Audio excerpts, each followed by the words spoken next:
गुजरात के अमरेली में भाजपा सांसद नारायण काछड़िया ने भारतीय जनता पार्टी के प्रत्याशी भरत सुतरिया पर सवाल उठाए हैं। अमरेली की लोकसभा बैठक पर पिछले 3 टर्म से भारतीय जनता पार्टी की ओर से नारायण काछड़िया सांसद हैं, लेकिन 2024 में उनका टिकट कट गया, जिसके बाद चुनाव से पहले भी उन्होंने नाराजगी जताई थी और अब चुनाव के बाद भी उन्होंने कहा कि पार्टी ने जो सिलेक्शन किया है वो अमरेली की 27 लाख जनता और 3.5 लाख मतदाताओं से द्रोह है। कोई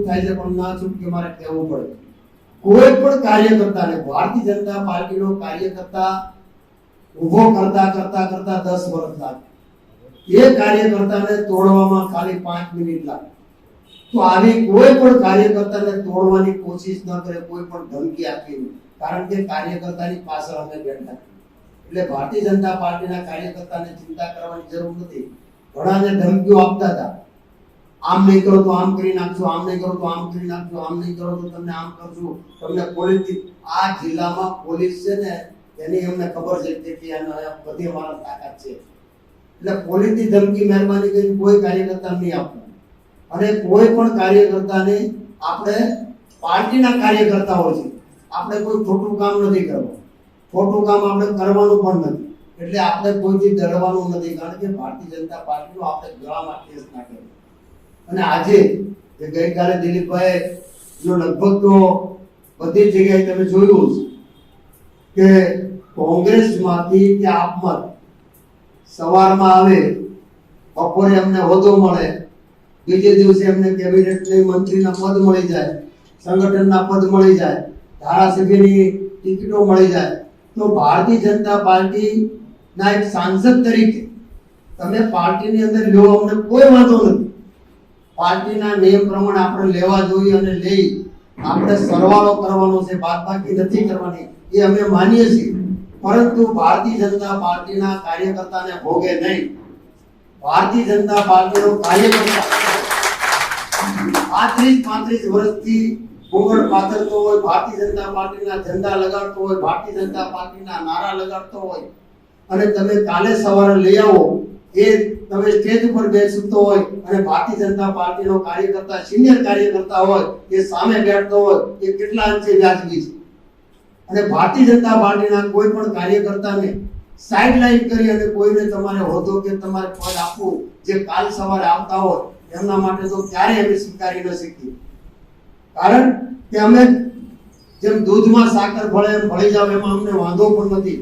પણ ભારતીય જનતા પાર્ટીનો કાર્યકર્તા જે જૂનો કાર્યકર્તા છે, જે અડેખમ કાર્યકર્તા છે, એને ક્યારે અન્યાય ન થાય, કારણ કે આજે આપણી સત્તા છે, આપણી રૂલિંગ પાર્ટી છે, અને આપણે રૂલિંગ પાર્ટીમાં હોવા છતાં આપણી માટે આટલી મોટી ફોજ છે, છતાં પણ આપણે સામે પક્ષે કશું નથી, એક પણ કાર્યકર્તા નથી, એક પણ નેતા નથી, એનું કોઈ નેટવર્ક નથી, એમની આગળ કોઈ સત્તા નથી, છતાં પણ આપણને હંફાવે છે। તો એમની પાછળનું પણ કંઈક કારણ છે, એમની પાછળનું પણ કંઈક કારણ છે કે આટલી મોટી આપણી પાસે વિશાળ કાર્યકર્તાઓની ફોજ છે, આપણી પાસે આટલી મોટી સત્તા છે, આપણી પાસે બધી જ વ્યવસ્થાઓ છે, છતાં પણ આજે વિપક્ષ આપણને હંફાવી દે ત્યાં સુધી આપણે ઇલેક્શનમાં આપણે જોઈએ છીએ। તો એની પાછળ આજે કાર્યકર્તા જે આ ઇલેક્શનની અંદર ખાલી અમરેલી લોકસભાની અંદર 1.5 લાખ મત ઓછા પડ્યા છે, અમરેલી લોકસભામાં 1.5 લાખ મત ઓછા પડ્યા છે। એનું કારણ છે કે મતદારોની નિરસતા,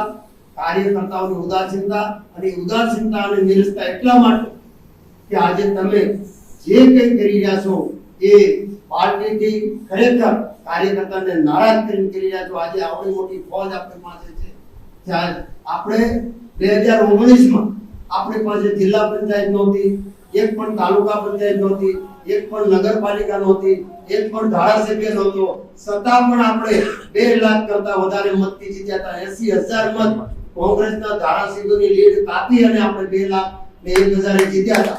તો આપણે 3 લાખ મતથી આપણે જીત્યા હતા। તો આજે આપણે આ પરિસ્થિતિ આપણે આવી છે, એની પાછળનું પણ કંઈક કારણ છે। સાહેબ, 3 વાર પાર્ટીએ મને ટિકિટ આપી, મને હું પાર્ટીનો આભારી છું, મને કોઈ રંજ નથી, પરંતુ તમે જે સિલેક્શન કર્યું છે ને કે તમે અમરેલીની 23 લાખની વસ્તી અને તમે 17.5 લાખ મતદારોનો દ્રોહ કર્યો છે। ભારતીય જનતા પાર્ટીએ દ્રોહ કર્યો છે। દિલીપ સંઘાણી હતા, મુકેશ સંઘાણી હતા, ડોક્ટર કાનાભાઈ સાહેબ હતા, બાપુભાઈ ઉદાણ હતા, હિરેન હેરપરા હતા, કેશુભાઈ નાકરાણી હતા, કેટલા ભારતીય જનતા પાર્ટીમાં મજબૂત ચહેરાઓ હતા.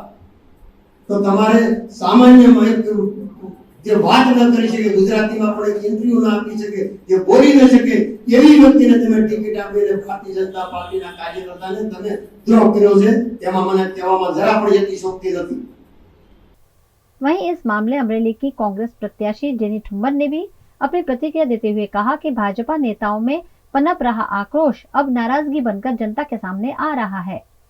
અમરેલીમાં ભારતીય જનતા પાર્ટીના પૂર્વ સાંસદ નારણભાઈ કાછડિયાએ આજે જે પોતાનો રોષ વ્યક્ત કર્યો છે, આ તકે હું ભારતીય જનતા પાર્ટીના પૂર્વ સાંસદને ખૂબ હૃદયપૂર્વકના ધન્યવાદ અને અભિનંદન પાઠવું છું, કારણ કે એમણે સત્ય લોકોની સામે લાવ્યા કે ભારતીય જનતા પાર્ટીની અત્યારની આંતરિક પરિસ્થિતિ શું છે. જે ગઈકાલની ઘટના થઈ કે જેમાં જયેશભાઈ રાદડિયાની જીત થઈ, એમાં પણ હું અભિનંદન આપીશ માનનીય દિલીપભાઈ સંઘાણીને કે જેમણે ભારતીય જનતા પાર્ટીથી ઉપર ઉઠીને જે સત્યનો સાથ આપવો જોઈએ આપ્યો ને જયેશભાઈ રાદડિયાની જીત થઈ.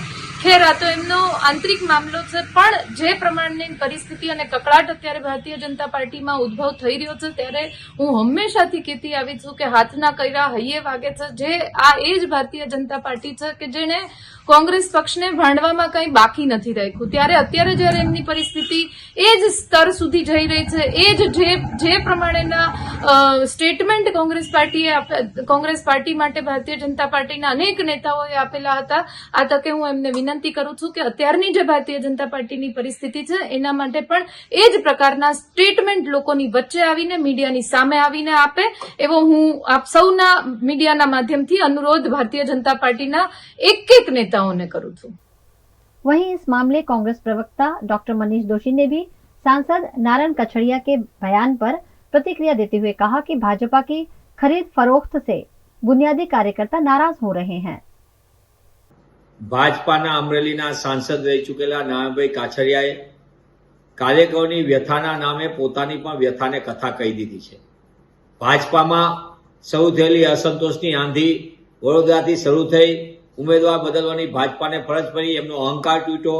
સાબરકાંઠાની અંદર મોટા પાયે અસંતોષની આંધી, ત્યાં પણ ઉમેદવાર બદલવાની ફરજ પડી.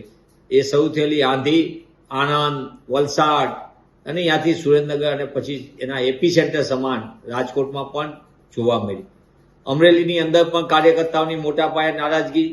પણ ભાજપામાં પાર્ટી વિથ ડિફરન્સની બહુ મોટા ગુણગાન ગવાય, પણ કહેવાતી શિસ્તબદ્ધ પાર્ટીના લીલા ઉડે એમ 3 પ્રકારના જૂથ અત્યારે ભાજપામાં કાર્યરત છે.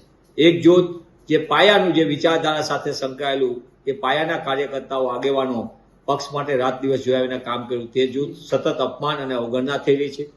બીજું જૂથ જે સત્તા સાથે લાભાર્થી જૂથ છે, એ મંત્રી આવે એની સાથે સંત્રીઓ જોડાય, અને એ એક જૂથ છે જે ટેન્ડર, નાના કોન્ટ્રાક્ટો, રેતી ચોરી, માટી ચોરી, ખનીજ ચોરી, બીજા લાભાર્થીઓ, બદલીઓ, બઢતીઓ બધાના કામ કરે અને એના પોતે સંત્રી મંત્રી સાથે એ ટોળું જોડાય અને એના લાભાર્થી બને. આ એક જૂથ અત્યારે પાર્ટીમાં સક્રિયપણે આગળ વધી રહ્યું છે. અને ત્રીજું જૂથ એ સૌથી મોટું, સીધું સત્તામાં આવીને ખુરશી ઉપર બેસી જાય, એ પક્ષ પલટુનું જૂથ. આ 3 જૂથની લડાઈમાં ભાજપાનો મૂળભૂત કાર્યકર્તા, વિચારધારાવાળો કાર્યકર્તા આગેવાન સતત અપમાનને અવગણના સહન કરી રહ્યો છે. એવા સંજોગોમાં જે નારાયણભાઈ કાછડિયાએ વાત કરી છે, હકીકતમાં ભાજપામાં ચાલતી સત્તાની સાથમારી, અસંતોષની આંધી એની હકીકત રજૂ કરે છે, જેના કારણે જનતા પણ ભોગ બને છે અને પાયાનો કાર્યકર્તાને આગેવાન પણ ભોગ બની રહ્યો છે. ત્યારે હું પાર્ટી વિથ ડિફરન્સને કહેવા માંગુ છું કે તમે બહુ વખત સુધી પાર્ટીની અંદર પણ દંડ અને દંડા ચલાવીને કાર્યકર્તાઓને દબાવી રાખ્યા, પાયાના કાર્યકર્તાઓ અને આગેવાનોને સતત જે મૂળ વિચારધારાવાળા એની અવગણના કરી અને પક્ષ પલટાઓને જે તમે માથે બેસાડવાનું અને સત્તાની સોદાબાજી કરી છે, તેના કારણે ઠેર ઠેર આક્રોશ અને અસંતોષની જ્વાળા ફેલાઈ રહી છે.